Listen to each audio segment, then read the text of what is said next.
Hier soir, nous étions au Workshop Paris où se déroulait la 6e édition du Bordel d'Oli. Un show de drague où les queens et les kings sont les bienvenus. Et ça ressemblait à ça. Donc je vous demande d'applaudir Léandre Gilles.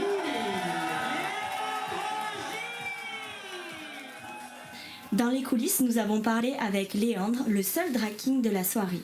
Et aujourd'hui, nous sommes chez lui pour qu'il nous explique ce qu'est être un drag king.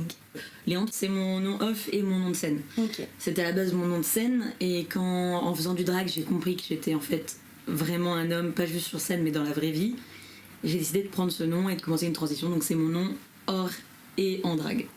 Pour résumer, au départ, tu étais née femme et tu t'es découvert une transidentité. Alors je sais pas si je me suis découvert une transidentité parce que je pense qu'en fait c'était toujours là, mais c'était l'espace où j'ai pu l'explorer et en être sûre. C'est-à-dire que j'ai pu explorer la masculinité, j'ai pu me voir avec des traits masculins et là j'étais triste quand je devais me démake-upper. Qui peut interpréter le rôle de drag king?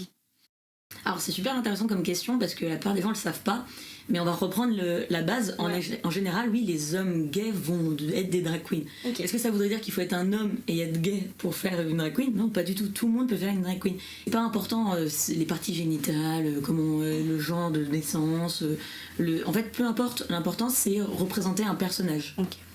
En fait, ce qui est important, c'est est-ce qu'on veut représenter un personnage féminin, et dans ce cas-là, on représente une drag queen. Est-ce qu'on veut représenter un personnage masculin, et dans ce cas-là, on représente un drag king. Du coup, au début, tu n'étais pas encore en transition quand tu as incarné ce personnage. Non. Qu'est-ce que tu ressentais sur scène? Est-ce que c'était...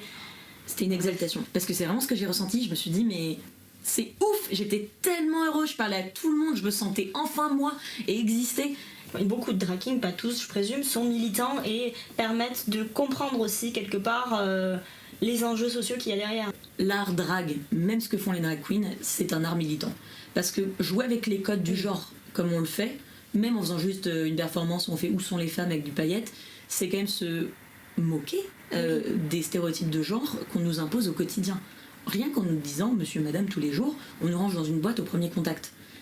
Donc c'est déjà se moquer de ces catégories, de ces deux boîtes, et rappeler que c'est plus un spectre et qu'on peut s'amuser avec ces boîtes. Il faut que le drag king reste un espace quand même un peu militant, parce qu'on a besoin de ça dans nos espaces comme à la mutinerie ou au Bonjour Madame. On a besoin d'espaces où on peut parler de ce qu'on vit. Ça nous rapproche en fait entre population, les femmes invisibilisées et qui recherchons justement cette proximité avec d'autres personnes qui ont vécu la même expérience. Donc il y aura toujours du militantisme dans la culture drag king.